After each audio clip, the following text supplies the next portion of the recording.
Yeah. Military Broadcast Radio, the station that's giving veterans a voice. Find us on the web at mbradio.com. And do not necessarily reflect the views or positions of any entities they represent. Find us on. Love is clean and love is pure. And love is a thing that no doctor can cure. And love is a thing we need for sure. And if you don't got it, we got the music calling you.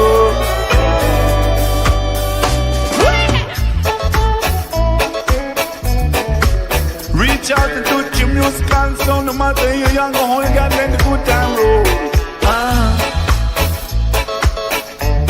But until you say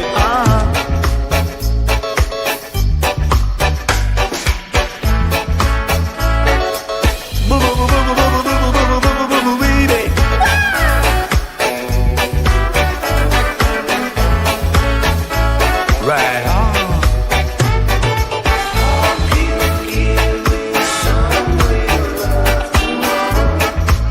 Can't wait any longer.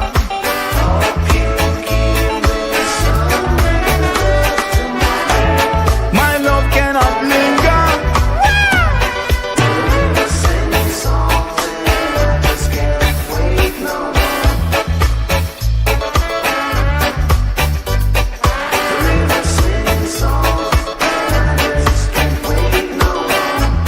Hear the river whisper keenly. See no matter if you're happy, see no matter if you're blue. My love it a shine on for you. My heart it a bubble up for you. My love it a shining for you. It a shining for you. Hey you, hey you. It a shining for you. Say when love could have never grow old. No girl won't never land pearl. Hey, good morning, good morning, good morning. We are 10 days from the big old jolly man coming down and giving such beautiful gifts. And we have our first week. Last week was the menorah. They already lit one. And then we have Kwanzaa. Wow, it's just like there's just so much. Today is the 15th of December, 10 days before. And today is show number 62. Now I am going to read something really quiet. And I want everybody who is listening right now, please understand, I am going to be talking about religion. I'm going to be talking about spirituality and consciousness. And I'm going to tell you how they form within the soul. This conversation is held in service, not persuasion. Every path represented here carries a huge meaning for all of us. Memory and purpose of our soul. It is very important that we understand what the three differences in these particular energies are. The space honors devotion, curiosity, and lived experience equally. I need to make that disclaimer this morning before anybody gets their hotsy-totsies in a bubble.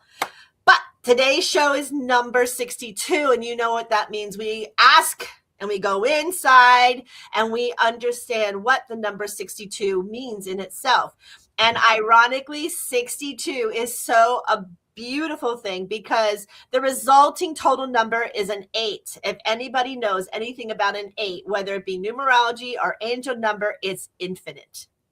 The number 8 is highly a fortune number. The angels bring you this sign to reassure you that abundance on all levels is your birthright. Allow the angels to connect you with the intimate flow of abundance and prosperity from the angelical vault of our beautiful heavens. The angel power word today is relationship harmony. Relationship harmony. So we're going to be working on those relationships, maybe because we're getting into very touchy subjects. What does the country singer say? We don't talk about politics, religion, or her, right? Woo, we're going to make a big one today because we're going to talk about religion. So maybe that's why it says relationship harmony. Maybe you'll figure out something that your partner hasn't yet gone from either religion to spirituality or spirituality to consciousness. Maybe, I don't know. We'll figure that part out. But the number 62 in itself, it's the relationship that the angels are around you at this point in time and bringing you healing to one or more of your personal relationship. It's calling in Archangel Gabriel, who will assist with sensitive communications that you may be required to have. Make sure you clearly ask the person involved or what you need, and also be prepared to listen. Shut that thing. Listen attentively in return. Okay. So you're going to see me wiping my eyes. I don't know, folks. Today I got what they call leaky eye or leaky eye. I don't know. Every time I turn around, it's leaking. It like wants to push out all these little diamonds, which I'm so thankful for, but I'm just not understanding why. So it just means your awesomeness is leaking. Oh, look at my buddy Joel. So I got to keep like dotting my eyes here. That means TikTok people. I love you too. Did you give me a rose? What did you get? Come on. Come on now. All right. So yes, we are live on TikTok, folks. You can go. I reposted MBR into TWOCPT. So if you want to go to MBR, I think it's Roku. Are you on that one, Joel? What are you on? MBR Roku? Yes, I am. There you go. So you can get on that. You can get on X, on any MBR platform, mbradio.us. That is the platform that I do my show. On my show is the World of Conscious Positive Thinking, where I like to flip patterns that people tend to have judgment and ego conditioned by man, and we flip them for them to see a positive side instead of always a negative side. So woo, we're almost here at Christmas. Look, I got my Christmas joy on. I was reminded today that I didn't have my uniform on, which was a big thank you. But yet, I got my Christmas stuff underneath. See, jolly old Saint Nick. And got a new backdrop. Not going to stay, but just wanted to put it out. It's photo booth. So, anywho. Looking professional. Oh, I know. That's Captain Ozzy and his photography. He always wants me to look professional, and we're trying to make sure it was working because he has a wedding coming up with this backdrop. So I was like, oh, let's just keep it today. Anyhow, we are going to move on because we have a lot. So I read you the disclaimer today. This is not a judgment. This is not by ego. This is purely what defines religion, what defines spirituality, and what defines consciousness. And these are stepping blocks. So if we have to set the timeline and the episode that's going to explore these things as evolving states of awareness. So I want to make sure everybody understands that when we're talking about these beautiful things, it is that beautiful awareness of consciousness. There is no path in ranked. Okay, there's no passage for that.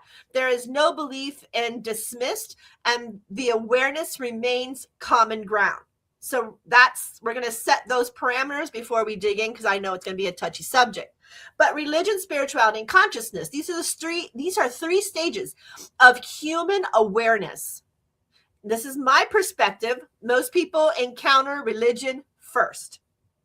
Not saying that it's always the way, but most people do. Once you start talking with spiritualists, they'll say, oh, I used to be Protestant, or I used to be Jehovah's Witness, or I used to be Catholic, or I used to be Jewish, or I used to be. They left these religions to find something more. When I say more, doesn't mean that they don't think there's more than God. I'm saying they feel like they're in a bubble, and they wanted to express, and they wanted more relationship than just a once a week going to church or having a religion. Again, this is how I foresee it. This is how I see people in. And there's my beautiful husband. There you go. Showing it in the barn, baby. I'm showing it in the barn. And of course, I got my jewels on. So, okay. Religion, we're going to start here. Religion # 5. Our entry point into understanding God, source, or sacredness. It's typically introduced through family, through culture, through community. Religion provides a structured language, ritual, and moral guidance. It's like a container, and it's a box that is sheltered of knowledge that helps the human mind make sense of divine. Religion is not, it isn't necessary. It is necessary. And it gives people that safety, that belonging, and a framework before they are ready to explore beyond it. As a person matures, let me just say, as one matures inwardly, many more move into spirituality, because spirituality does not reject religion, it expands upon it. So sometimes you'll hear me say in the past 61 shows, I'm like, that's man. Okay, Christians, the Bible, how many Bibles?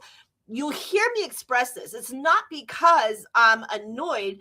It's because I have to watch. It's because of the ego, right?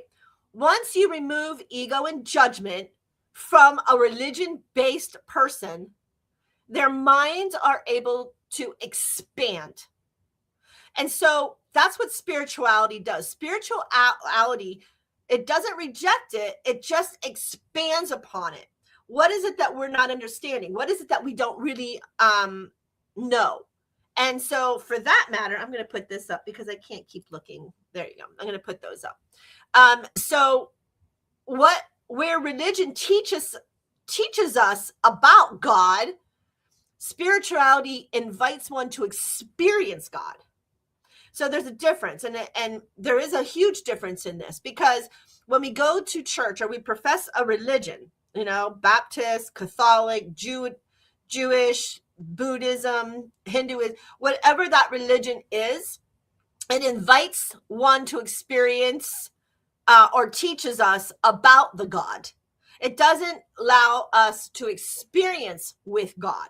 This is where the soul awakens. Spirituality removes ego-driven judgment and comparison and replaces them with compassion, curiosity, and humility. It is a wonder. How many people out there are very religious? They go to church, they do the sanctions, they do the stations, or they do the holy days, they do all this, but yet there is there's a dismiss, especially when people don't unite with all of the church's rules. Coveting neighbor's wife, thou shalt not steal, thou shalt not kill. Okay, go through those just really quick in your head, because you're going to find out maybe, just maybe, that might not have the foresight of going to church, right? How could you break these rules and then go into church and repent, and then all of a sudden they'll tell you 10 Hail Marys, this, and this. Now, you're not connected to God. You're connected to a man telling you what to do, right? But yet you still have these 10 commandments. This is a lot of the PTSD vets. Thou shalt not kill. As a veteran, that's a hard one to swallow. And most get into a depressional state, being a Templar, being a Knights Templar, being Archangel Michael of the force that you were asked to protect. So can you understand now? There's a very big disconnect within the brain and within our egos and our judgments of the brain of these disconnects. Okay. So spirituality recognizes truth and many paths, and it honors religion without all of those. So it honors religion without needing to defend anything. It understands that no single doctrine can contain the vastness of divine or its energy. Beyond spirituality now is conscious awareness. Remember in my other shows, I would always tell you, I become very aware. When I learned the word aware, and I learned what it meant to become aware of words, tones, actions, energies, what God created to what man created, you have this conscious awareness, the realization of all that is. You'll hear me say that too. It is all that is. The I am conscious is all that is. And that is right, because God created all of this. Consciousness is not belief-based. I don't believe in a Hindu God. I don't believe in this God. I don't believe it. Like, no. We take the words of God, whatever it is, a Christian God, a Buddhist, the Buddhist, all of these are referencing the same thing. It's referencing the divine conscious one, the creator, the father, the mother, right? Father, mother, God, all of one. And that is consciousness, the realization of all that is. Consciousness is not belief-based. It is presence-based. At this level, there's no separation. There's no us and them, and there's no sacred verses. That secular, no higher or lower path. There is only awareness, observing itself through form. Consciousness understands that religion, spirituality, and humanity itself are all expressions of the same source. So one religion's God is the same God. One religion's expression of energy is the same energy of expression of God. Whatever your religion or your denomination may call them, it is the same God. That is the highest of consciousness, okay? It understands that religion, spirituality, and humanity itself are all expressions of the same source. There is no ego in consciousness. There is no need to convince or convert. There is only the being within the witness and allowing. That's it. So in this way, religion teaches the mind. Spirituality awakens our soul, and consciousness remembers unity. And this is how I perceive this of my classes and my education. So one is instrumental to force or to provide for the next step, which then provides for the next step, depending on your soul's journey. None, not one is better than the other. They are layers of growth, not hierarchies of worth. We begin with religion because that is where humanity learned structure, meaning, and moral high ground or moral orientation. So they're stepping stones. Religion emerged, let me go back. Religion emerged as humanity sought for meaning, safety, and coherence in an unpredictable world. Early, I have to sneeze. Boy, MJ with the watery eyes and sneezing. Sorry. Early societies faced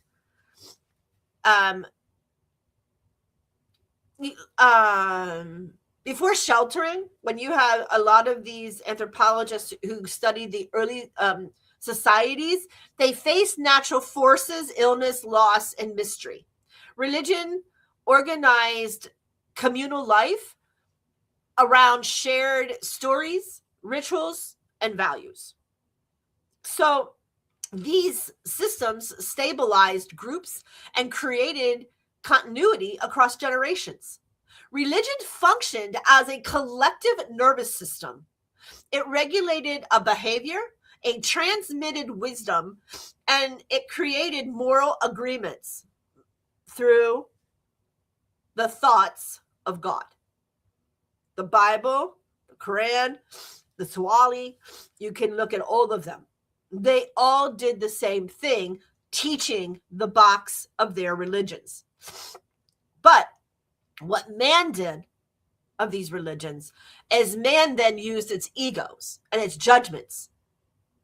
And it doesn't have a positive consciousness. It's always judging on a negative consciousness. So religion functioned as that collective nervous system or that collective brain, but it was supposed to regulate the behavior and transmit wisdom and create moral agreements.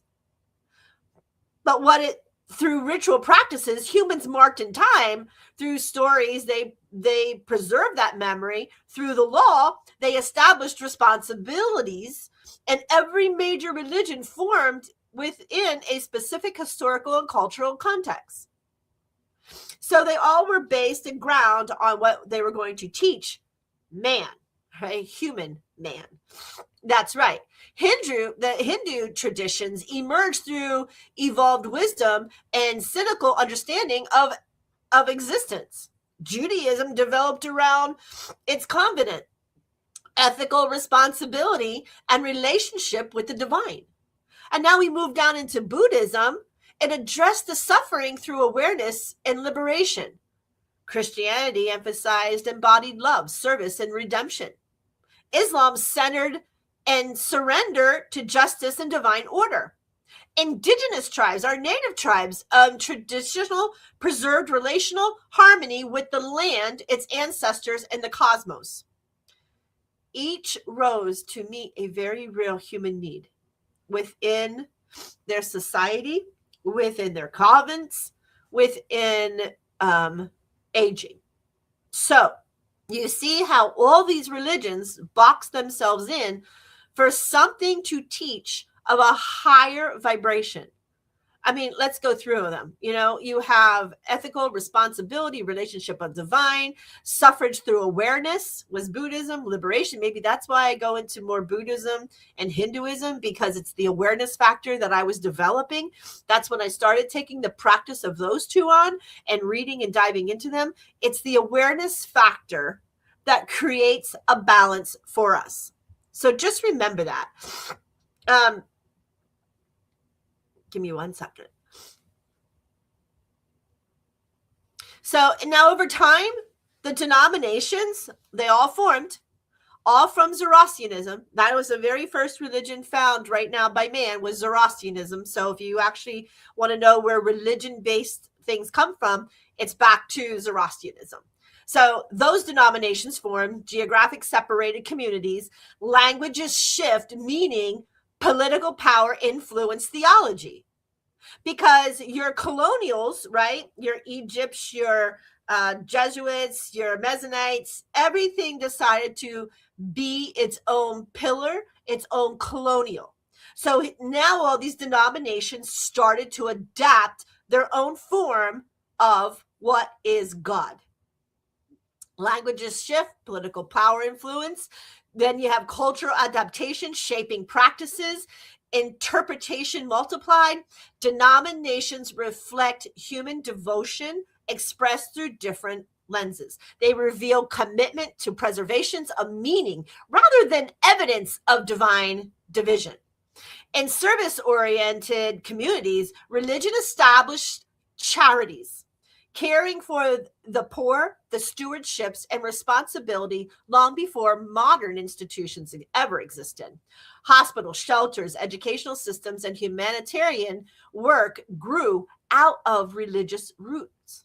Did you know that? So these formed box religions all then became denominational and all became a form of those helping those who couldn't help themselves. Wow, right? Religion offers containment. It provides a shelter of knowledge where human minds learned order before expansion. Wow, that was a lot. I know. We're going to break all that down. And that was a big opening. Just take all that in. Because as humanity matured inwardly, many sought direct experience beyond that structure. This movement opened the doorways to spirituality. Spirituality then centers lived connections with the sacred. Why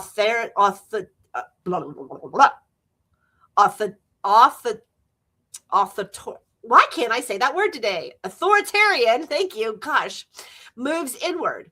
Experience replaces doctrine, relationships replaces obedience, and spirituality honors the soul's direct knowing. An emphasis, inner listening, compassion, humility, and presence, where religion teaches about God, spirituality engages God as a felt reality. the butterflies in the stomach, the guts, right?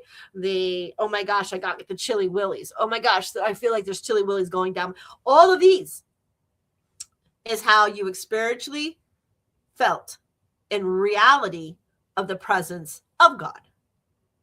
So even religion, when you got in and you started singing those hymns and you start feeling something that was connecting to the awareness of whatever troubled state you were in, you got the willies up your arms, you got them down your back, right? Or you got a gut feeling that there has been a divine presence near you. Some of the Episcopalians, they'll stand up in joy and they'll just be swaying in the air, standing with their hands high while the energy is flowing in. So all of this transcends into vibrations. It sends into frequency patterns, into a higher state. Global connection exposes humanity to many traditions. Access to ancient teachings increased, and trauma from misuse of power created longing for authenticity. So the spirituality divine to have the presence of God still has not been established, just like quantum entanglement, just like the theory of the black void. They know there is a guiding force.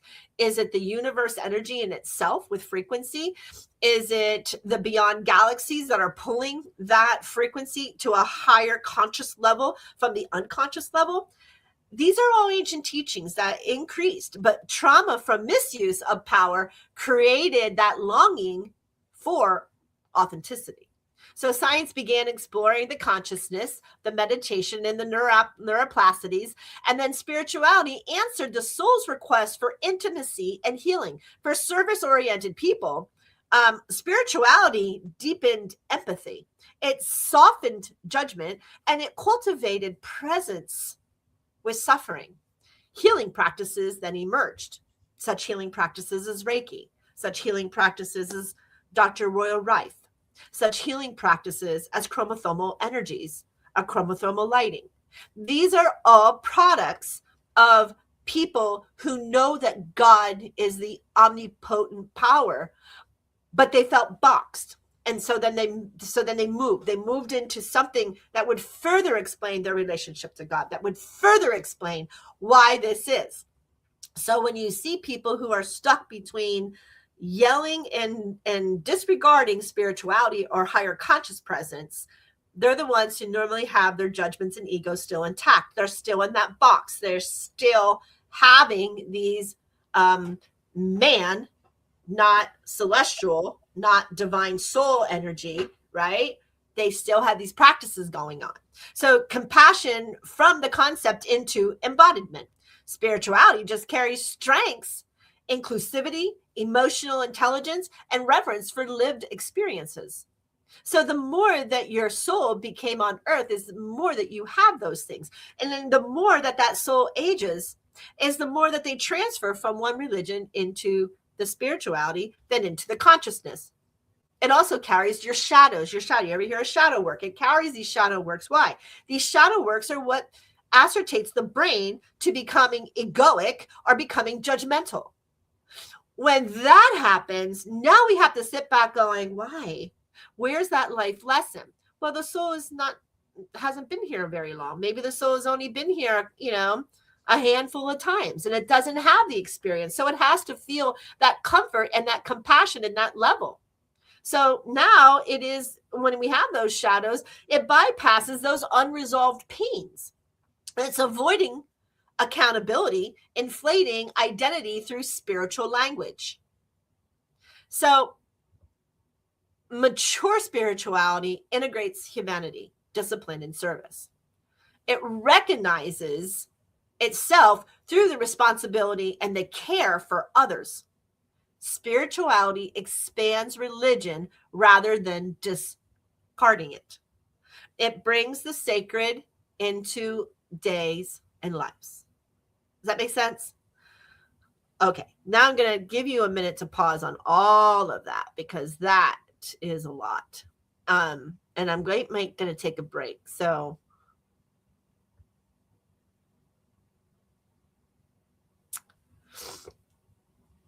let me get through consciousness. So I'm going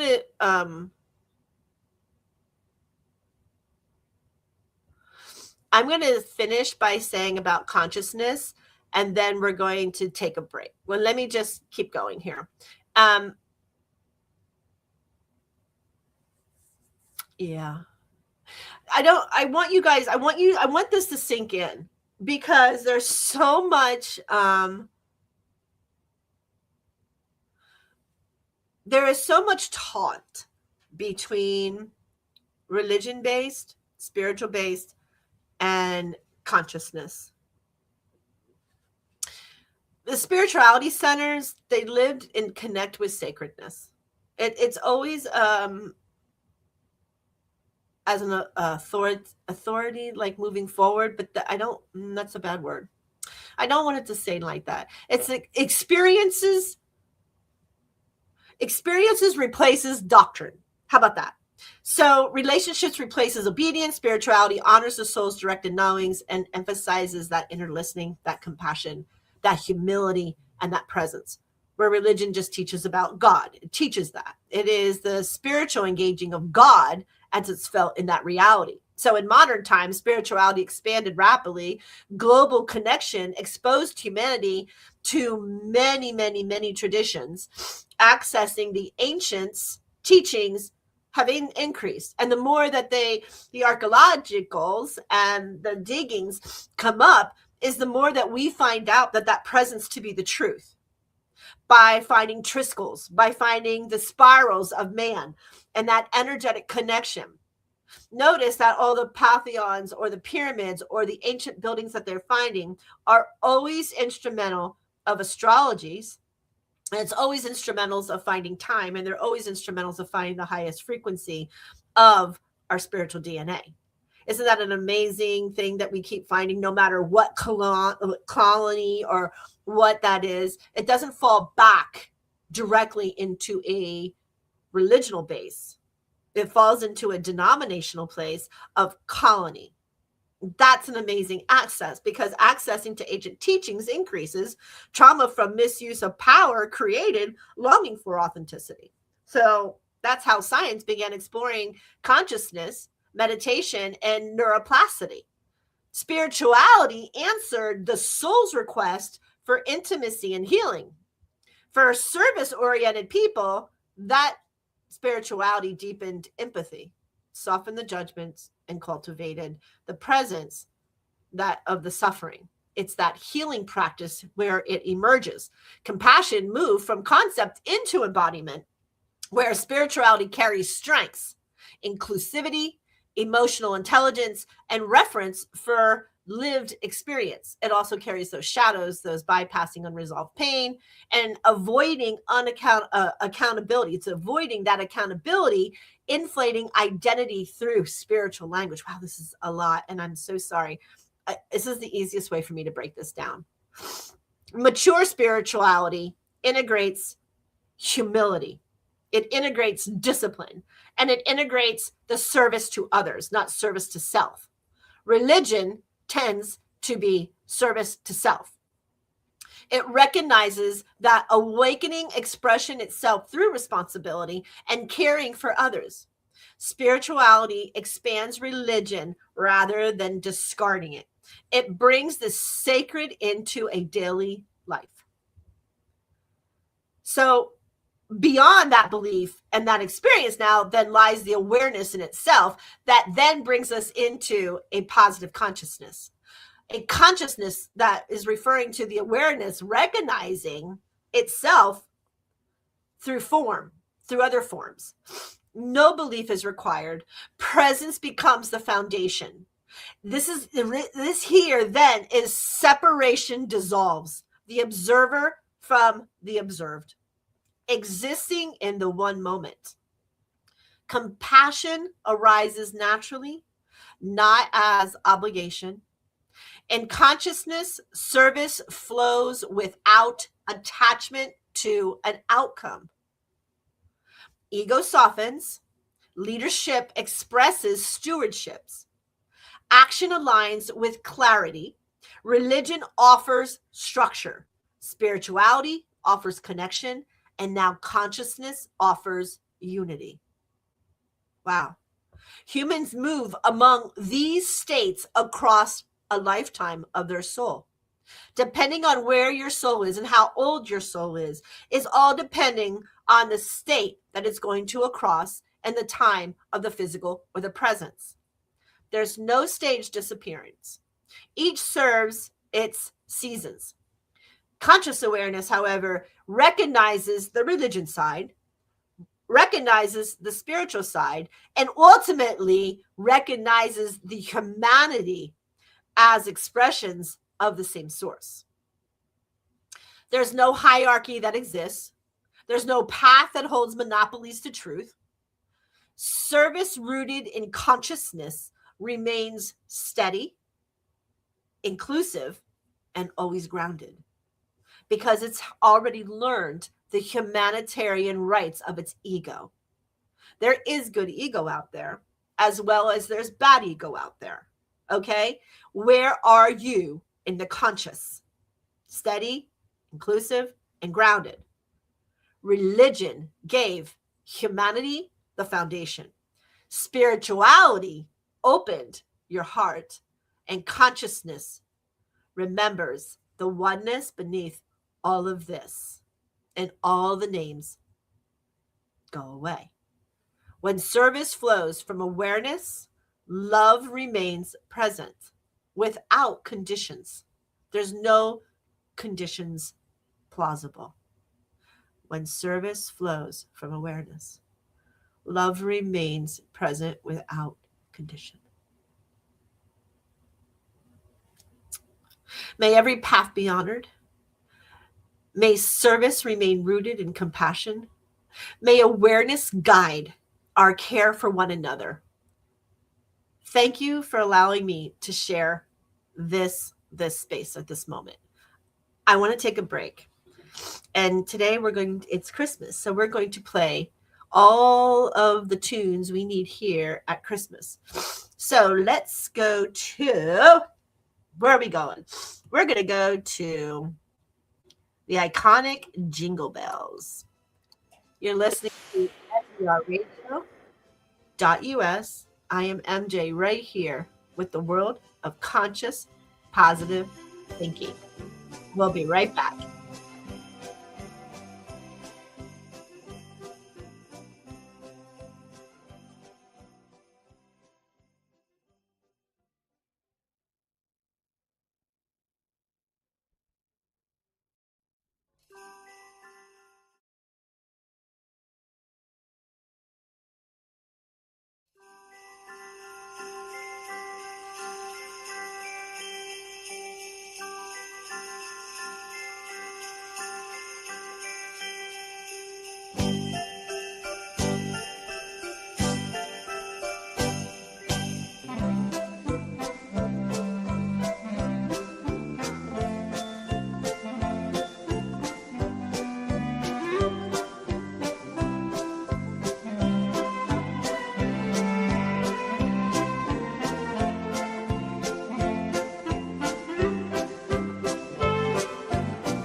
The station where our veterans' voices are heard.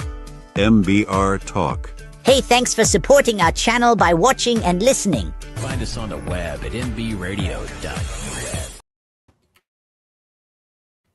Okay, we're back playing the jingle bells in our little rubber ducky beaker, wishing us all well and love.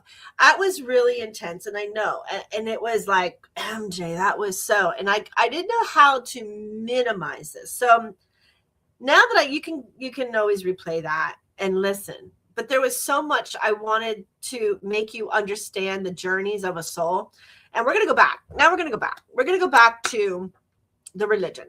So we need to start there, as you already know. So we begin with religion because that's where humanity learned structure, meaning, and moral orientation. This is what we just talked about. Religion emerged as humanity sought meaning, safety, coherence, and an unpredictable world full a lot of time of violence. There was a lot of, if we look back from caveman moving forward, there was always a lot of unpredictability in this world. There was always somebody wanting to capture their land. There was always fighting somebody. There has been wartime since the start. It's a growing egoic, jealousy, envy, power-ridden societies. And that's what it was. Still today, look at Russia, right? And Ukraine, a power struggle over land. Okay, so that land has uranium. We get it. That land has special minerals, and hence that's the force. So to look at a force trying to overtake somebody else of owns property, where's the religion side to that, right? Do not covet neighbor's goods, right? In spirituality, we ask, does that belong to you? And in consciousness, it is, what are you doing? So do you understand how each of them filter out? You're not condemning by consciousness. You're just asking, what are we doing? In religion, you are coveting neighbor's goods. In spirituality, it is there a past that has this here? Where's this trauma? So that's where the early societies of religion faced natural forces, illness, loss, and mystery. Religion organized its commercial life around shared stories, shared rituals, and values. These systems then stabilized groups and created a continuity across generations. Religion functioned as a collective nervous system. It regulated the behavior of people, it transmitted wisdom, and created moral agreements.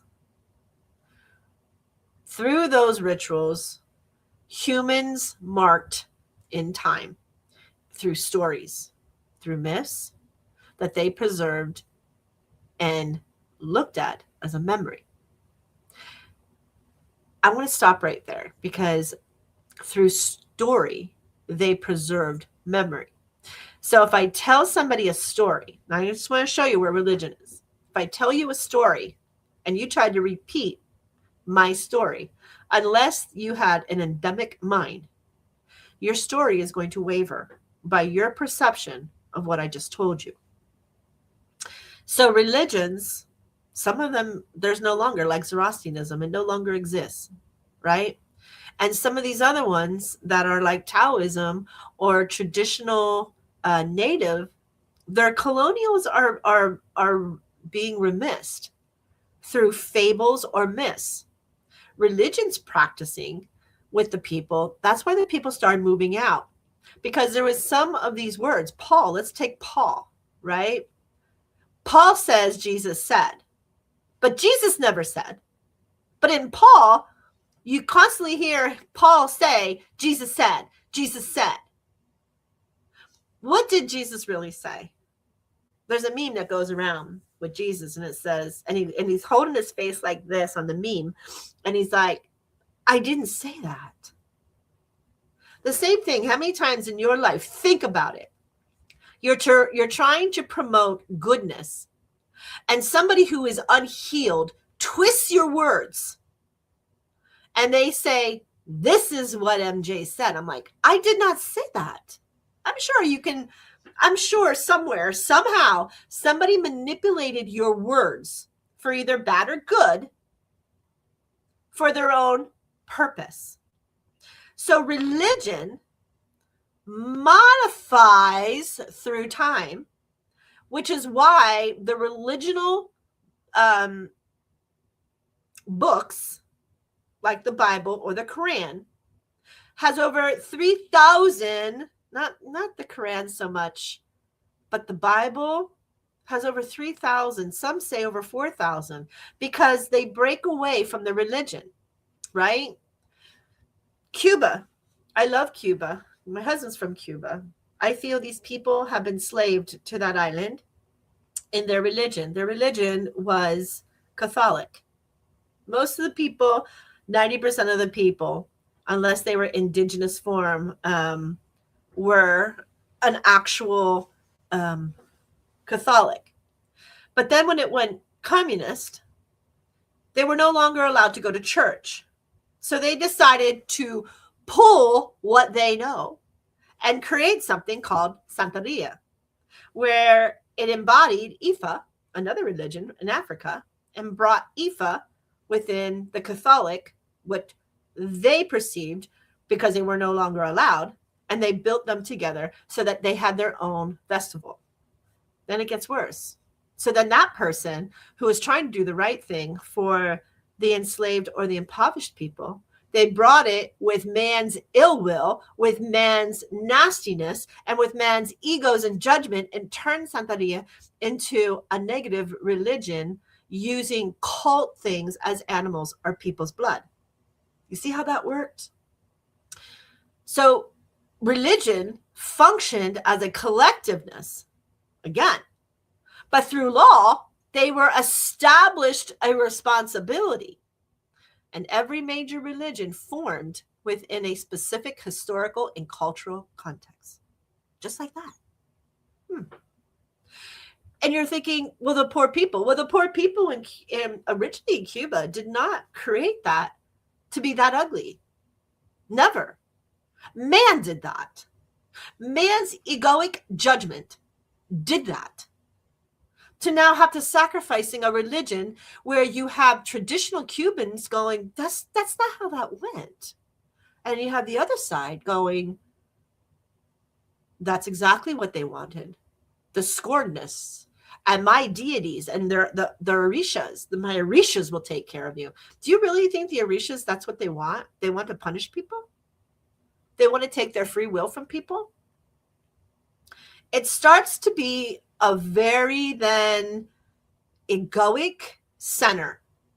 Hence the Christians became like this and all the other religions became here. Because the Christians were like, how dare you pull away like that? Because man forced them. Now how sad is that? We can do the same thing. We can go to Hindu traditions. The Hindu tradition was actually a Zoroastrian from Buddhism into the Hindu, right? Why only have one God when we can have a plethora of gods? These are all demigods to the highest power of Brahma, Rama, Shiva, right? Shiva is the highest. So then you look at that and you have the Hindu traditions emerge through revealed wisdom and like a cynical understanding of existence, right? Judaism, it developed around that covenant, that ethical responsibility we talked about. And then the relationship with the divine. So all of them have a stepping stone to the divine righteous God of power and of understanding, where then you go back into Buddhism and address the suffering through the awareness of liberation.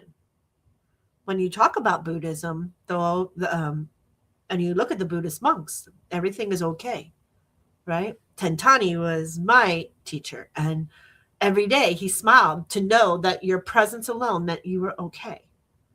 And that's Buddhism pretty much. If you are looking and you are not disabled, you don't have any ailments and you're standing there looking to learn, you're okay. Buddhism, suffrage through awareness and liberation. Whereas then Christianity then emphasized its embodiment of love, service, and redemption. Then we go into Islam. Well, here we go again. That is centered surrender, justice, and divine order. Islam believes in total balance of justice. What one man perceives it's not in balance, then you will be taken out. These are the different religional practices again. And then we can go back to nativism, the natives, the indigenous.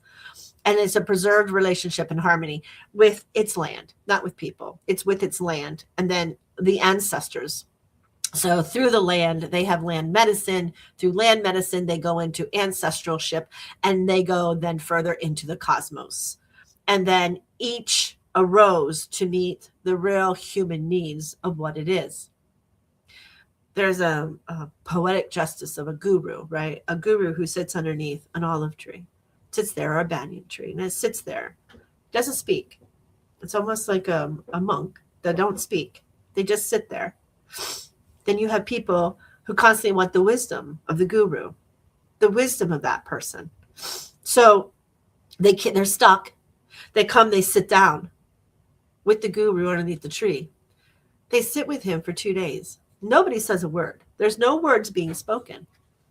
And yet, after the second day, out of the 5 men, 4 get up and walk away. They got the information that they needed from source. Now, they believe it to be guru. But what it is remaining calm in the chaos. The spiritual side and the consciousness of that, why I'm telling you, is because when we stop and we become patient like Job, and we become Michael, the person who remains calm within chaos, our patterns, our information of consciousness flows. You may not perceive it as that, but that's exactly what you're doing. You're receiving the consciousness of God. You're not going to the guru. He's just holding a higher frequency pattern in order for your vibrations to surrender the low and claim the high, and understand there is a perception in awe. Every journey, every event that we take, no matter if you are religion, any denomination, spirit, you have a flow pattern, a flow of energy, spiking with frequencies and dropping. When we spike with those frequencies, you are allowing your consciousness to open up perspectives or a different interpretational level that could be that could be on a very positive way. Why? Because you're already suffering with this event. So now you're looking for somebody to push it in a positive way. There are people who are religion and still they're bridging that spirituality gap, because I think internally they know there's something more. There's more than, and I can only really speak for Catholicism and Episcopalian because they're the only two that I tend to go. The difference in Episcopalian than Roman Catholic teaches you the same passages every single month of every single year of every single day. It's the same thing. It's repetitive. It doesn't change. Doesn't matter what season, they'll tell you the same thing. Church, you have your fasting for Easter, those 6 weeks or whatever it is going all the way up, it's the same passages you're going to be told. The only thing really different is your priest, who decides at the homily, they're going to give you their perspective of the energies today. So that little 20-minute homily that in the middle of church, that your reverend or your priest or your minister, that they decide, what they are taught to do is to take these passages and to look at today's world and to allow you to balance what's happening in today's world's energy is the same thing that happened to Christ, which then you get history repeats itself. Well, history wouldn't repeat itself if man would find a conscious, higher, positive side. That's why you would hear me say, this is a pattern, this is a trigger. When you have triggers and patterns, then you haven't let go of egotism or judgment to get into spirituality. So then you fall back into your religion box, right? Spirituality is not for you. And now you go, and I know people who they were just trying to figure out who the heck they were. at my stores in Miami. Who I don't even know who I am. What am I? And they went from one thing to another, collectively coming. And then now they went all the way back. Now they're back into religion, and one of which now is indoctrinated as this, what man would say, they're just a religion freak, right? People, I know my vets, the 12-step program is the 12 steps to God. A lot of my people here on MBR who have PTSD start developing habits with smoking or alcohol, something to numb the body to stop having the awareness of what happened on that front line or what they had to go through, that traumatic event. So then to get out of these things, then there's another pattern. Now we have to do a detoxing of this, and we have to regulate this, right?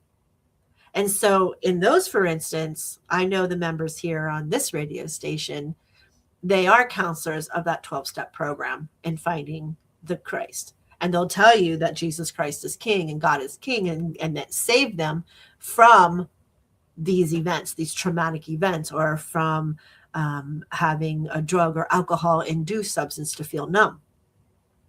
And that is so loving and so caring, because God is the one who does support that. God is the one who actually helps you. God is that person. So now you're starting to understand that there is that omnipotent power that can help you. Absolutely. It can. And it does. But now we have to find the highest relationship with God, not just teach of God. Now you want to connect with God. I do believe that in those moments that there are people who can connect with God. I do believe in those moments that there's a lot that is said for that practice. And again, there is not one that's more important than the other. It is, where is your man's journey of the soul? Where are you at? Life purpose, soul purpose. Where are you at? When you can figure out where you're at, then the light above comes on amazingly. Okay. So over time, denominations formed. Geography separated us and all of our communities. Our language shift in its meanings. Different words, different approaches, different languages. Different words mean different things. I think the English language is the multitude of taking words from different ethical groups and putting them into the English language, where you'll have, well, this word means this. So English really is a very troubling language to understand, to the use of the word and how we have to use it as a verb, a noun, an adjective, however. What is this process? And then you have the urban slang, which then creates another domino effect. So the language shift meaning was huge to develop these denominations. It's just like is today. Political power influenced theologies big time. So look at Egypt, right? Egypt, there was a period, and I don't want to say the name because I'm not quite sure of the name. I want to say the Mesopotamian, but I don't think it is.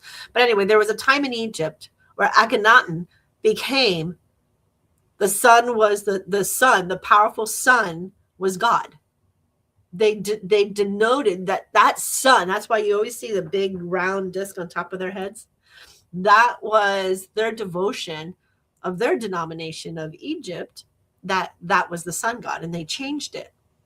They went from the God, the omnipotent God, into the realization that there's energies and frequencies and higher energies that take us to an omnipotent divine power. Whereas I just said his name now, I can't remember it. But he came in and he was like, nope, whatever. Anyway, so he became the sun. And now the sun disc on top of Isis' head and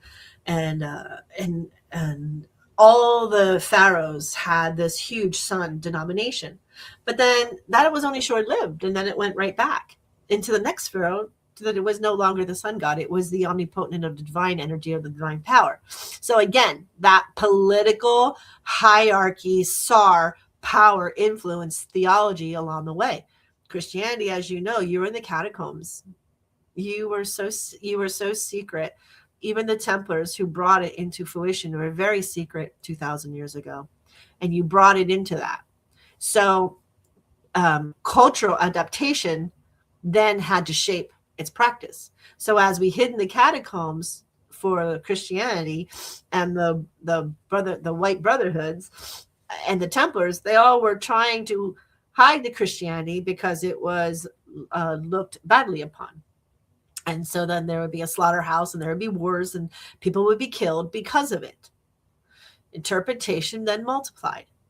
Denominations reflect human devotion expressed through different lenses. How do you perceive this? Where is your ego and judgment and how this works, right? To watch people like Christ be beaten and walk with those. To do what? Crime. This was judgment. This was egos and judgment. They reveal commitment and preservation of meaning rather than evidence of divine division. In service-oriented communities, religion then established charities. They established the care for the poor, right? The stewardships we talked about in the beginning and the responsibilities that long before modern institutions. We talked about this in the opening. The hospitals, the shelters, the educational systems, the humanitarian work that had to grow from the religious roots. So religion was the caring of others, the service to others. Religion is always that. It is that heart of caring for others. But not everybody. Look in your congregations of your churches. Does everybody feel that way? Do your ministers, your reverends, your priests have egos and judgments? What has happened to the religion side? And you hear them. I hear them. Always judging. So in man, you're only in a religional pattern because you're supposed to be service to others. You learn to be service to others by foremost learning to be the servant of God, right? Once you learn to be the steward or the servant of God, now you become into the spirituality. Why? Because spirituality is service to others, not service to self. Religion has a basis of being service to self, which is why you have to follow 10 commandments. Not you, like all of us. We have to follow this. Again, Roman Catholic. I shall not steal. I shall not covet neighbor's goods. I shall keep holy the Sabbath day. I shall love my mother and father. These are all common practices of just common knowledge. These are common knowledge practices. You're not going to kill somebody else. You're not going to steal from somebody else's coveted goods or their husbands or their wives. But yet human form does it. So what does religion really teach? Well, there's really no spanking on the wrist for any of those, except for stealing, right? Or killing. I mean, that by law is then a law order. But coveting a neighbor's wife, the law really doesn't care. But, Florida, I grew up in Florida, 38 years in there, and it was, what was it? Something state. It's a no fault. It's a no fault state. So in a divorce, in a no fault state, they don't care. They could care less. So where's those morals? Where's those morals? There used to be, as a divorce was really bad or cheating on your wife was really bad in the 60s and 70s. You were pretty much condemned when you did it. Today, it just seems like, oh, it's, whatever. Because maybe some of these states that took, their egoic and moral high ground to, it's a no-fault state, whatever, to allow it. Again, religion was to be in place to control all of these measures, hospitals, shelters, educational system, humanitarian, so on and so forth. So, and that's where religion then found its roots of being the police, but also claiming what it is that going forward thou shalt not do. And a lot of this came when Christ was here to prove that point. A lot of people don't know what Christ did between 8 and 25. If you listen to people who are dedicated religional goers, they'll tell you, well, he was a carpenter with his dad, Joseph. No, he was not. He may have done that, but that's not what he did between 8 and that's not all he did. Because then you go and you find these other religions. You find in Hinduism and Buddhism and Taoism and Zoroaster, you found Christ did the journey to learn these little colonies, learn what they were talking about, learn from them and their cultures, how, why, where he was in Israel, and everything was up on fire. Everything was always in a disarray. They were battling each other's, and the Romans were coming in, and then it was horrible. It was medieval torture. A man, he was man on this earth. No matter how he got here, his soul formed a physical body when he got here. For a man then to desecrate him, for speaking of love, for speaking of divine, and for speaking of the highest power of positive consciousness. Christ taught us religion. Christ taught us spirituality. Christ taught us consciousness. When you dive into just Christ and you learn about Christ, it's broader, it's bigger than religion in total. But because man can't keep its little paws off of things that don't belong to him, or have intention of ego and judgment by conditioned patterns of Adam and Eve's Pandora's box, we now have to, what religion says now, we live in sin and we forgive our sins for us to go, right? That's religion. Religion offered containment. It provided a shelter of knowledge where the human mind learned order before it could ever learn expansion. Now we have law and order. We the people, the Bill of Rights, our Constitution, our preamble. We have law and order. In God we trust. It doesn't say in Jesus Christ. It doesn't say in Mary. It doesn't say in religion. It says in God we trust. So remember that. I got to go on another break, folks. So we just did religion. We finished that section. So when we come back, now we're going to dive into the spirituality side more than what our intro was. So we're going to take this little break and we're going to go back to our Jingle Bell Jaunts because we just love our Jingle Bell Jaunts. And it is that time of the year. So sit back and let us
the station where our veterans' voices are heard. MBR Talk. Find us on the web at nbradio.us. Okay, we are back.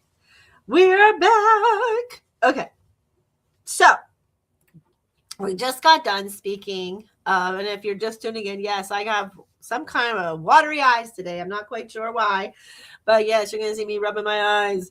So welcome back to mbradio.us. I am MJ with the world of conscious positive thinking. Today, we're discussing the difference between religion, spirituality, and consciousness, how they layer, how they stack, how they embode one with the other, so on and so forth. And we just talked about religion. So now we're going to spend the time and talk about what is spirituality. As a lot of people, they get very judgmental, they get very egoic, they get I'm going to say they get a little overwhelmed. I'm just going to say it. I feel they get a little overwhelmed because they don't know. So think about people wanting to ask you questions, but yet you don't really know the topic. And you either have the opportunity to say, you know what, give me a minute, let me see if I can get back with you on that, or they'll step away from the religion because nobody wants to talk about religion. It's like politics, right? Or somebody's relationship. They don't ever want to talk about them. So I want to talk about them. Why not, right? Put your best foot forward. And I've pretty much lived in the religional pattern. And then I moved to spirituality and then into consciousness. And it's the consciousness to spirituality is where I have the diebacks. And you can see why as we get through it. So right now, let's go. Let's get busy because we got a lot to talk about here. So in spirituality, as our humanity matured through the ages inwardly, many sought direct experience beyond that structure. This movement then opened that doorway into what we call spirituality. Spirituality basically centers lived connections with the sacred. I'm going to say it again. Spirituality centers lived connections with the sacred. Authority moves inward. Experience replaces doctrine. And relationship replaces obedience. Well, good morning to you too. So that was on our TikTok, folks. Yes, we're on TikTok. If you're on TikTok, you can see it in there today. Roku, you can see YouTube. We're all live on these platforms. So if you hear those little things, that's what it's about. So we're going to go back. Authority moves inward. Wow. Down there.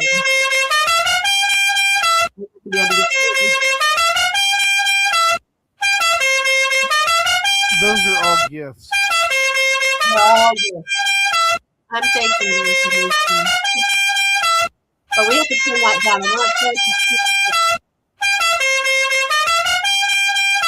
TikTok. I think you got 40 roses so far. Wow. Can we turn that down? Or no? Yes. There. Okay. Thank you, TikTokers. Thank you very much for all those. I appreciate it. Okay, so spirituality. What is that? Centers lived connection with the sacred. Authority moves inward. Experience replaces the doctrine, and relationship replaces obedience. Spirituality honors the soul's direct knowing. Have you ever, here's the question, as spirituality, known something, but you didn't learn about it? You just know. There is an all-knowing of the I am conscious, the I am presence is the you just know. And you're like, I don't even know how I know this information. How can I possibly know this information? I never studied it. But then you Google it or you chat GTP it and holy cow, it's like right there. So I had to mute you guys because there's a lot to get through. And I thank you all for all of those beautiful things. But I need to get through this. spirituality honors the soul's direct knowing. So in that aspect, you have your all-knowing. And you look it up and you're like, how the heck do I know that? Your Akashics, your soul. Your soul is buried right here. This is your Akashic library. The knowledge of all that is. The knowledge of your soul's journey. It's hard when you have pessimists who don't want to believe in that. But after time and time again of knowing something that you have no way of knowing, then what happens? It is an amazing thing. So then you'll see that that experience replaces in the doctrine, and that relationship replaces in the obedience, and spirituality honors the soul's direct all-knowing. It emphasizes that inner listening, that compassion, and that humility, and that presence of the omni. When religion teaches us about God, spirituality engages God as a felt reality. Spirituality in modern times expanded rapidly. There was a very big dysfunction. I truly believe, for me, it happened when there was a lot of child sexual abuse happening in churches. There was a lot of hush pulpits and confessional boxes. And I really felt people had a huge distrust on those hierarchy or monarchy religional types. Again, this is my preference of seeing it in real time from the 60s on up. Why? Because when you listen to, what was her name? They used to make fun of her on the Johnny Carson show. If anybody remembers that name of her, gosh, right out from underneath me. That CRS thing is not important. I guess it's just not important. But anyway, so what happens is then you have one person who wants to talk about it, and then the whole world ridiculed her. Ha, you're a, funny, ha. And they, on every late night talk show, to this poor actress, I can't remember her name. Gosh, why can't I remember her name? And here we are.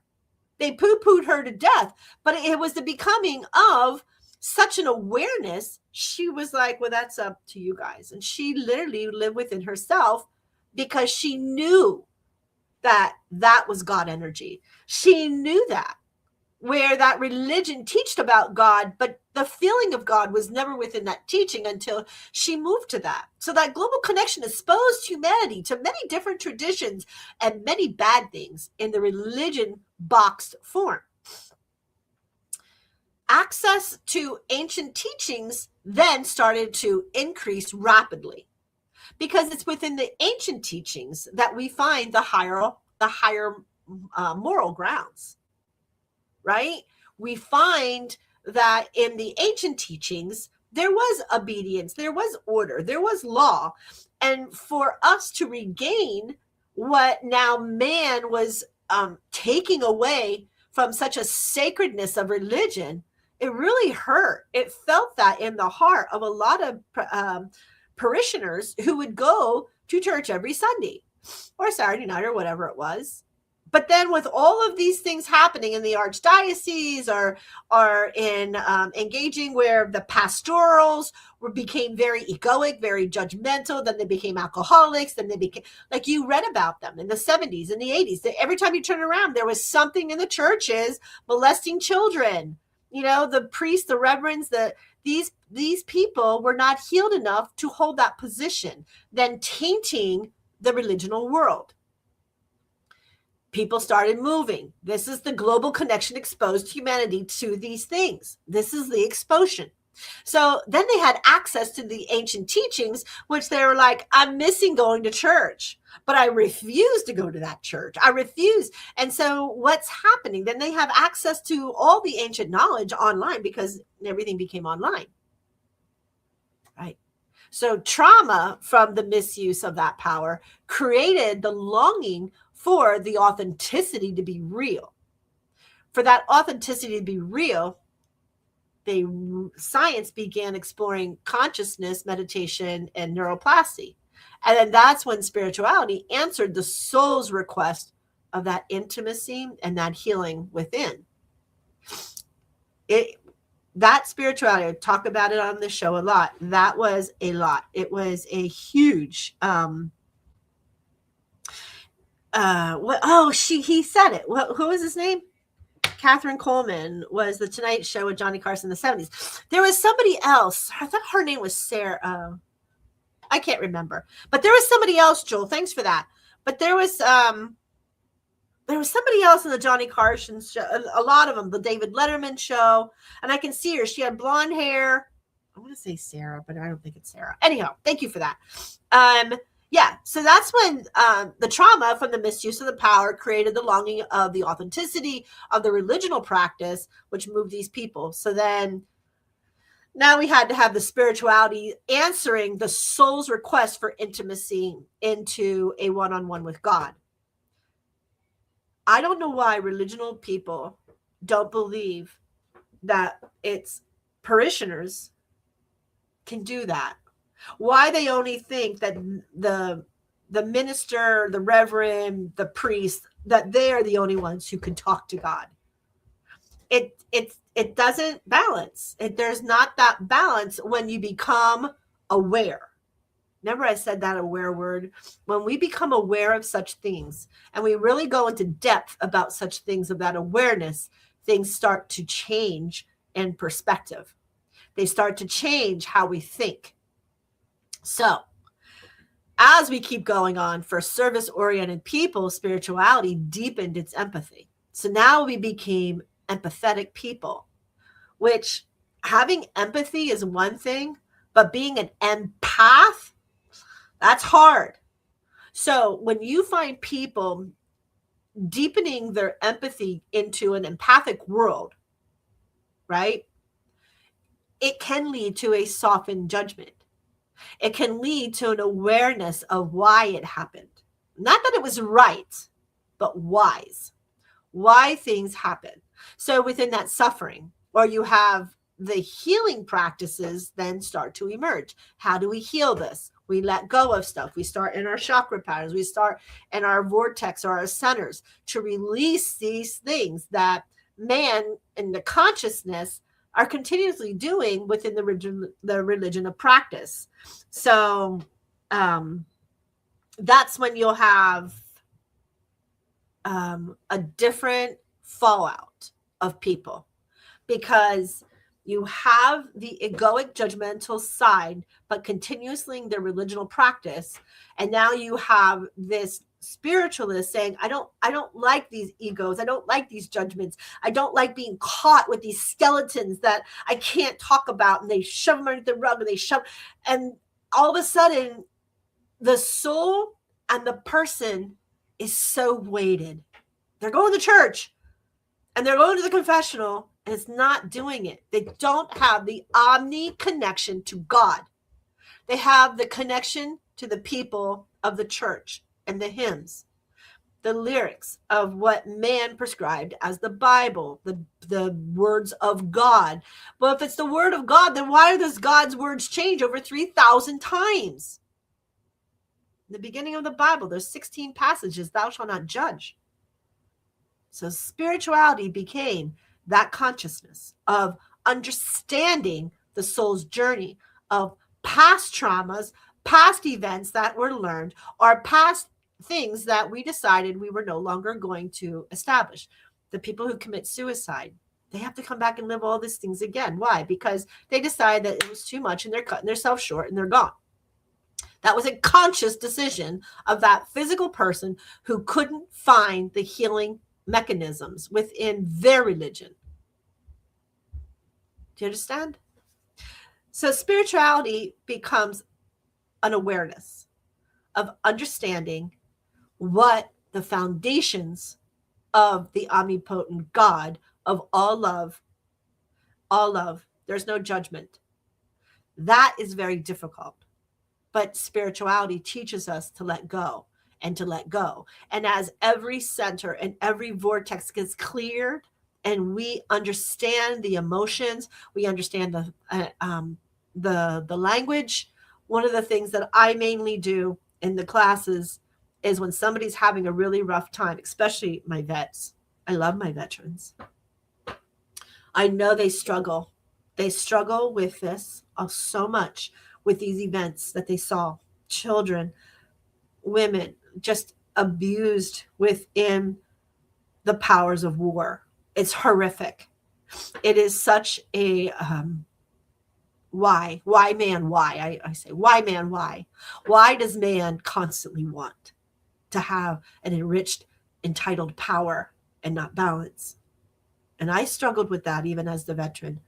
So I can understand these men and women on that front line. It is a struggle. It is a killed or be killed situation. So when I see the veterans come out of the military and I get to be able to assist those who find that path, I tell them, did you die? No. Are you sure? Are you still here with me? Did you die? No. Ask them in any difficult situation. That event is over. It's already in the past. You did not die, which means you are here on purpose. What is that purpose? Is it to teach? Is it to allow the healing of others? Find yourself in that spirituality, which is what I did. I didn't die, but I have a lot of learned lessons that I can freely and willingly pass on. I can assist man in finding the connection with God by clearing out their vortexes. That is the stage from religion to spirituality, is going back to the real religion of practice that the church handled, the hospitals, the dismemberments, any type of impoverishment, poor. Remember, we talked about this. So spirituality, basically, what is it doing? It's actually bringing us back to that time. It's bringing us back to saying, within spirituality, we will heal. Within spirituality, we will learn. Within spirituality, we align and we honor our brothers and sisters. We don't judge our brothers and sisters. Why? Because we all have events. And what makes your event not as bad as theirs? And you always hear somebody go, well, I didn't kill anybody.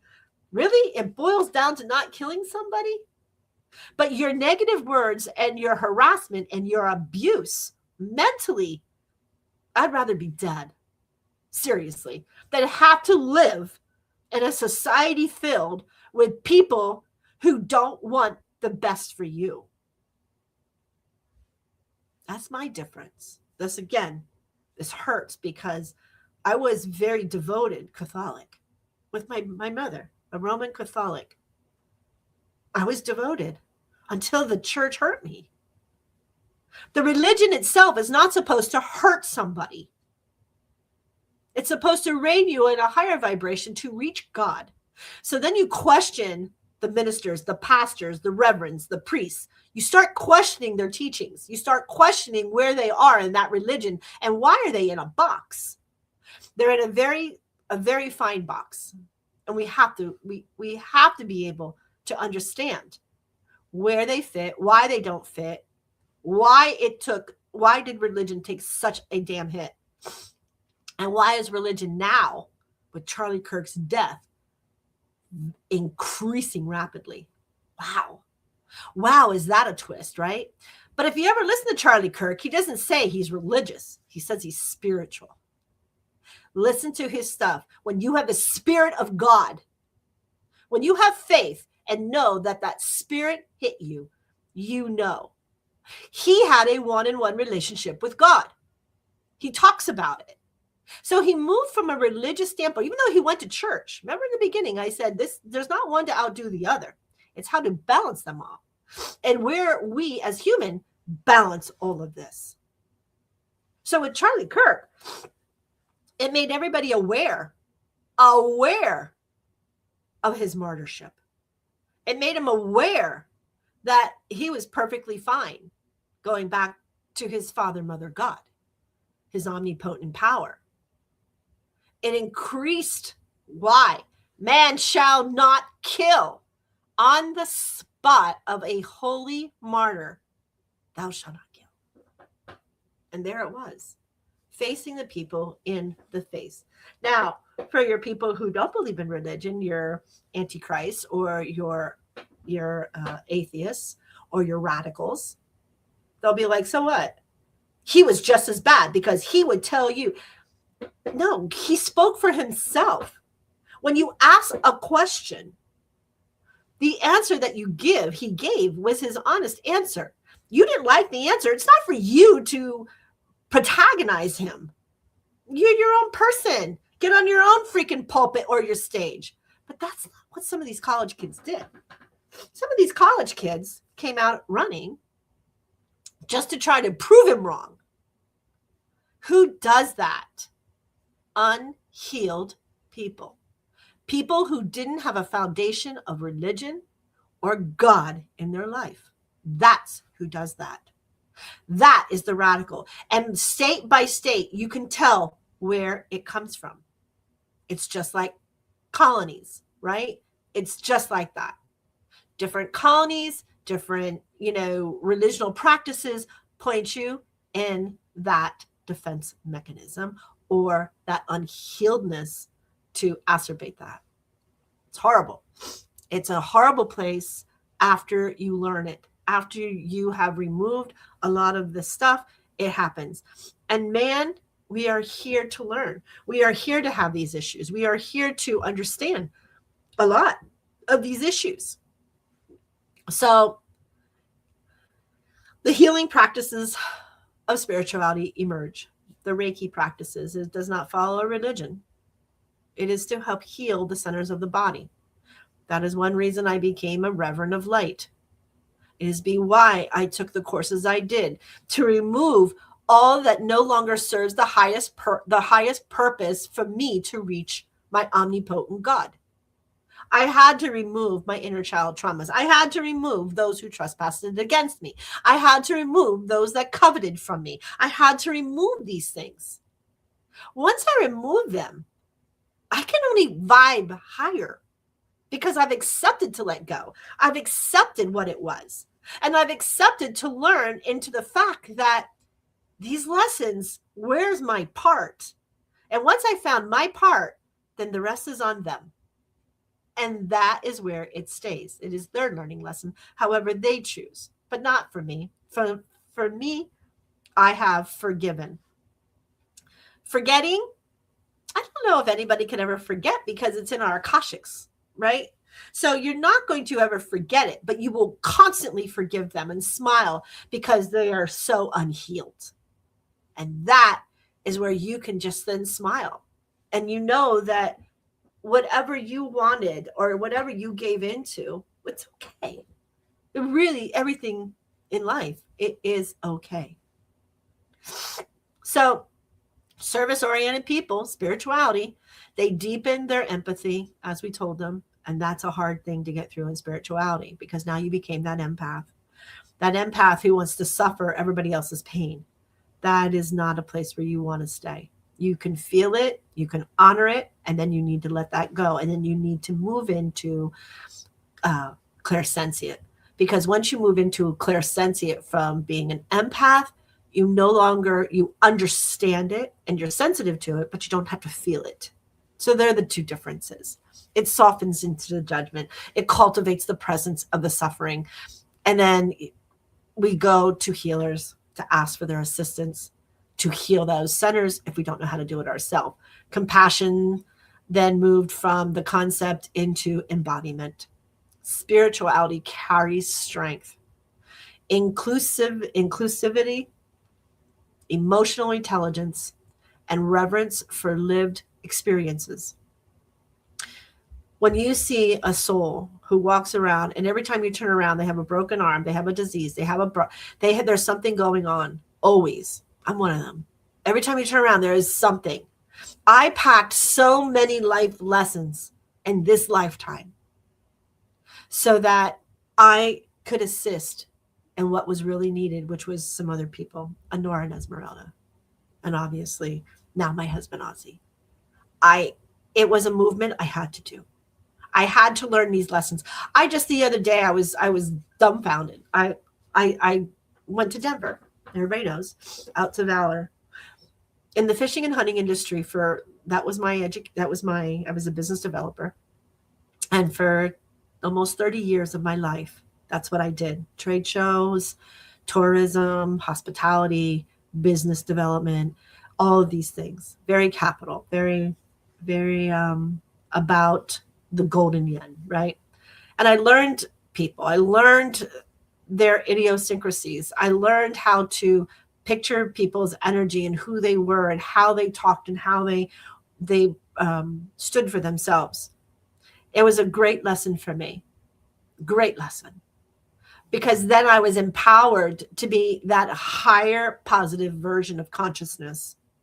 And it kept pushing me into, Father, forgive them. Father, forgive me. Forgive my part. And Father, forgive them. They've lost their way. And that, if I said it once, I said it 1,000 times. But it does. Spirituality carries that strength. It also carries shadows with it. So you hear people talking about the shadow work.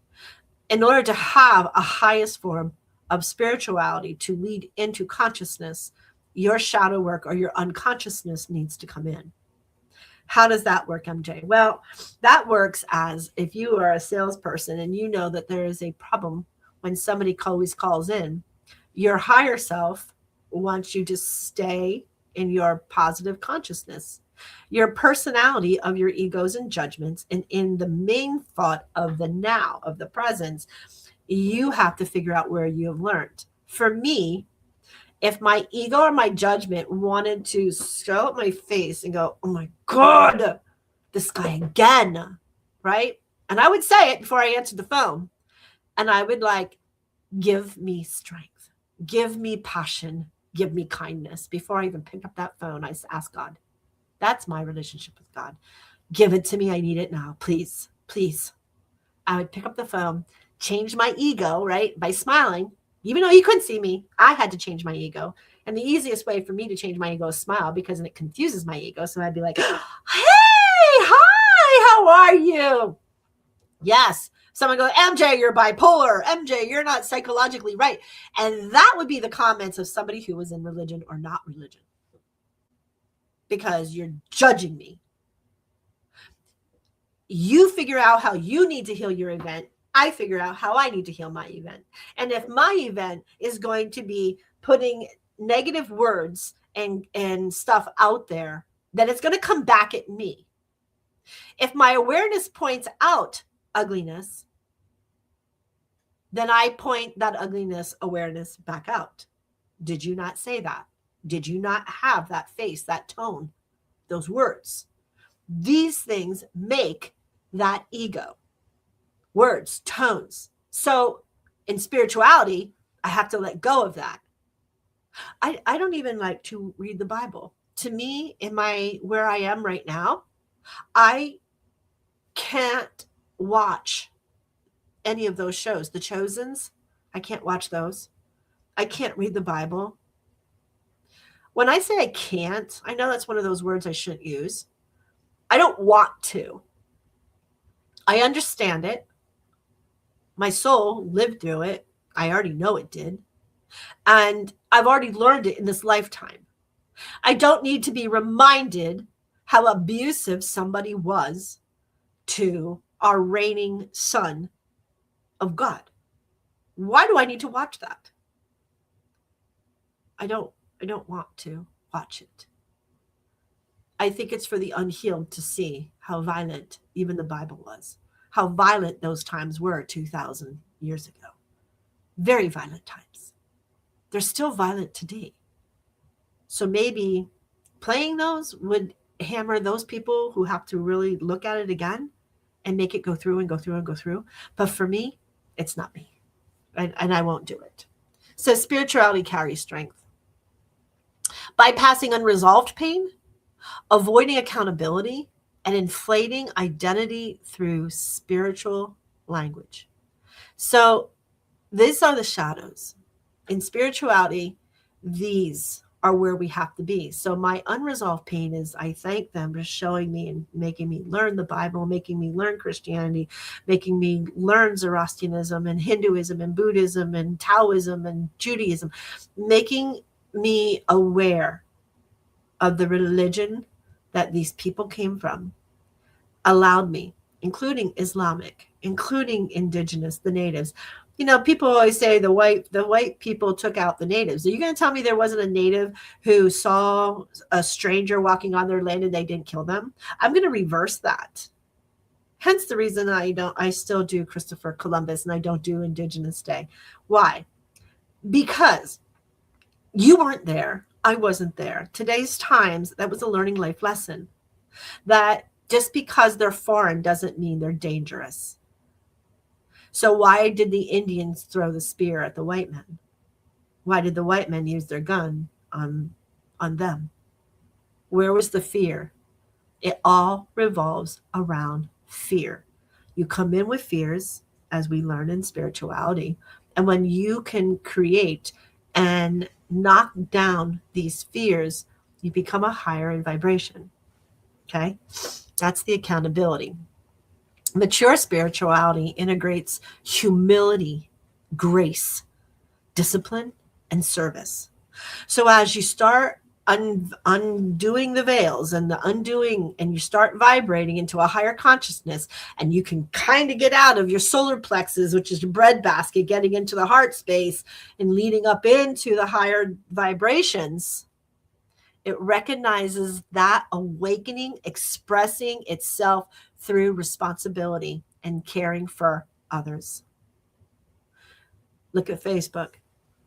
Look at any social media platform right now. It is gross. Oh, you hear it. Oh, you don't think that way? And you can hear the sarcasm tones, or they'll keep putting something up. They won't even read if it's true. They just, because they have hate. There's nothing but hate in your heart when you do that. Or you call out, oh, you trumpeters are maggots. Really? So I can't think differently than you? That's sickening. That's religion. Religion borders and boxes people in. Spirituality opens up those boxes and makes a balanced, aligning decisions for all of us, of the I am conscious, the I am, our I am, right? It is the I am of Christ. And that I am, we believe, is our soul. The I am, the light of Christ, of God in our bodies. That is our soul. So when we always say I am is in front of us, I am is to the right of us, I am is to the left of us, I am is to the back of us, to the bottom of us, to the top of us, and inside of us, we are saying that we are the children of that light of the divine power of God. The I am light, the conscious Christ light. And we had to get it from religion. How else do we understand God? By reading the religions. Now, there's some people who box themselves into one religion and they don't study other religions. So I encourage everybody to take theology classes so you can understand the concept of all of those that I spoke about. Okay? Spirituality expands religion rather than discarding it. It brings the sacred into daily life. I'm going to take another minute. I'm going to take another break, because then the bottom is consciousness, and then we'll be done. So I'm going to take a small little break here real quick, give you some more little jingle bells, and I'll be right back.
The station where our veterans' voices are heard.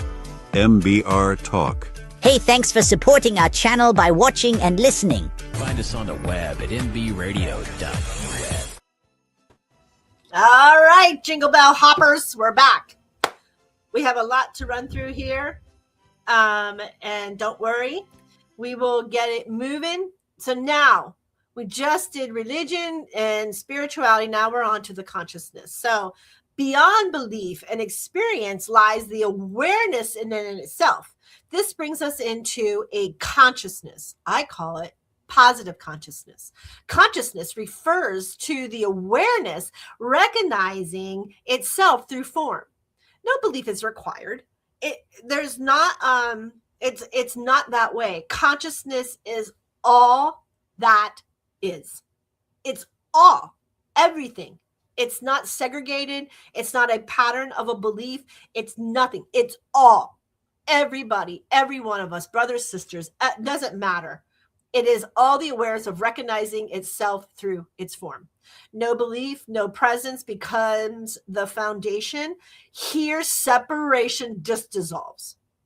Observer and the observed exist in only one movement. Compassion arises naturally and not as obligation. Tithing, right? There's your obligation. Tithe. Everybody tithe, right? Oh, I'm giving a service, so now you have to pay me. Not in consciousness. In consciousness, service flows without attachment of an outcome. Ego softens, leadership expresses, stewardship. Action aligns with clarity, and religion offers structure. Spirituality offers connection, and consciousness offers unity.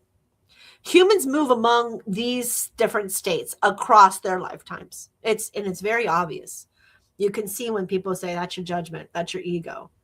That's an awareness. That's a conscious awareness. That's a trigger. You'll hear these words, right? Why? Because they have to move across these events, these life lessons. There's no stage that disappears once you learn it. It's just a higher frequency, a higher love for oneself and others. Each serves its season and its purpose. Conscious awareness recognizes the religions, the spirituality, and humanity as expressions of the same source. There's no hierarchy that can exist besides God. God is the omnipotent. So everything else becomes on the same playing field. No path holds monopolizing on the truth of any situation. If it's your truth, only you will be responsible for your truth. If you manipulate your truth, it's on you. If the person understanding what you said doesn't do its own homework to say thank you for that information, and then go and reference and make sure that words that were spoken is the truth, right? Because then we get into ego's truth, which is flat out lie, that somebody who wants to mislead you or direct you, or you have a truth that may not have all the components to, you're missing some valid information, right? Somebody is really mad with somebody and they're like, read what they just wrote. And you read it and you're like, but I'm not even sure why you're angry with what they wrote. Well, because I'm missing pieces. And the missing pieces, where are they that are making you this angry? Now, that's me just trying to figure stuff out. You maybe do it a different way. But it's service rooted, and consciousness remains, it's steady. It's not influencing an egoic practice or an uneven practice of balance. It's inclusive and it's very grounded. When I was in my spirituality, crossing over into consciousness, the hardest thing I was to do was to hear somebody and try to show them a balance. And including myself, I would go, why aren't you on my side? You're my friend, you're my sister, you're my mother, you're my brother, you're my father, why aren't you on my side? Why am I on anybody's side? It's not my event. If it's not my event, then that would be ego and judgment. I cannot. I don't want to. And why would I want to? Then I would have yet another learning lesson that I would have to go. No, that's not my event. I can tell you my words. I can visualize and tell you, put yourself in there and them, twist it. How do you get your perceivings and put them in order, right? You perceived it to be negative, whether you wanted it to be or not. That's not really how that works. So service rooted in consciousness remains steadfast, because the conscious awareness allows us to balance all. That is, right? It's not your event. Stop jumping in it. It's none of your business. And if you have somebody who constantly wants to render other people's business because of their event, then you ask them, are you asking me so I can give you information to help balance this? Or are you asking me to be on your side, which has nothing to do with me? Because at that point, I can't do that. So don't come to me unless you're willing to hear both sides to balance whatever the event is out, because that's where I am. Not right, not wrong, but I don't want to be in the feud. I want to have a balanced consciousness, because I aim to be all that is in God, omnipotent, present.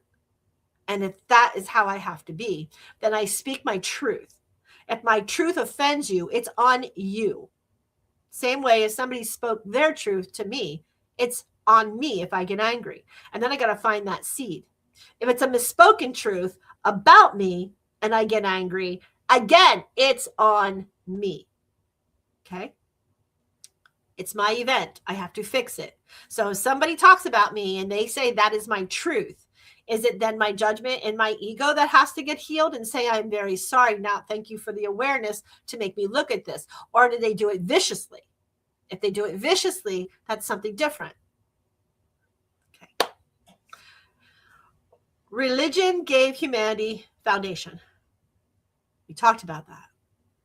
Spirituality opened the heart, but consciousness remembers the oneness beneath all names. Right? Consciousness. When service flows from awareness, love remains present without condition. Love is all that can exist. When love exists in every field, in everything that you say, everything you think, and everything you do, you became conscious of God, omnipower. And how rewarding is that? You are a Mother Teresa. You are a father figure, like some of the saints. You become this omnipotent connection direct with God. So in death, we do not fear. Within chaos, we remain silent. Right? We're not first, and we remove the courage and the pride and the anger, and we fall into love. That is where our veterans need to come back into, which is the consciousness. Because the religion they felt has failed them, but it didn't. They are the Archangel Michael army. They are the Templars. Please know that. That's what you are. So instead of dishonoring God, honor who you are. Honor your works of God. Honor that.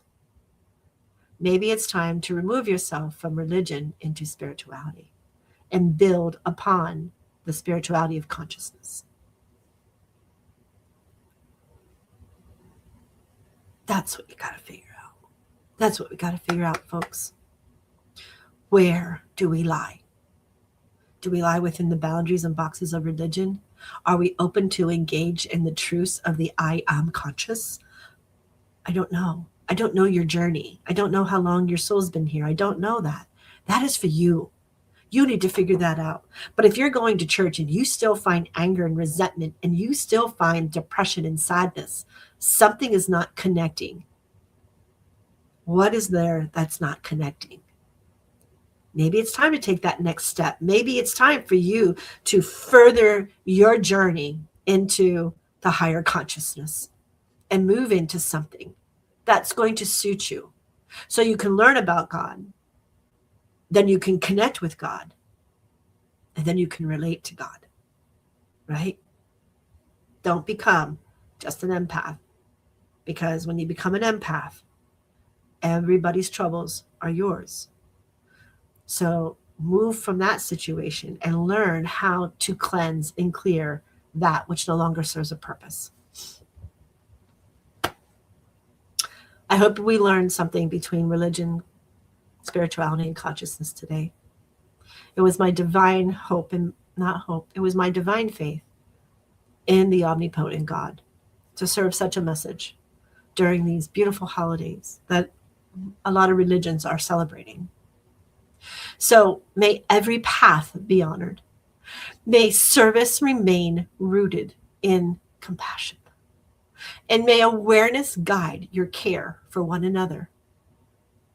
Thank you so much for allowing me this time and sharing this space and this knowledge that I have reached as of today. This is my truth. I understand it may not be others, but this is how I perceive it. This is how I honor it. And this is what I have learned. With my prayer, may the angels carry you throughout this beautiful holiday season with light, with safety, and love in your heart. May the angels carry you with peace, love, joy, grace, happiness, and abundance of all that you desire most. Folks, I'm MJ. I'm right here on mbradio.us, where veterans always have a voice. My name is MJ. I'm here with the world of conscious, positive thinking. And I love you all very much, and I thank you so much for being here with me today. See me next week, Monday, right before Christmas. Well, I might have a Christmas show with milk and cookies or something. I don't know. But I'll be back, and we'll figure that out together. Enjoy your life, enjoy your journey, and enjoy the present moment. For nothing is to say that any time after the present is going to be available. Remember that.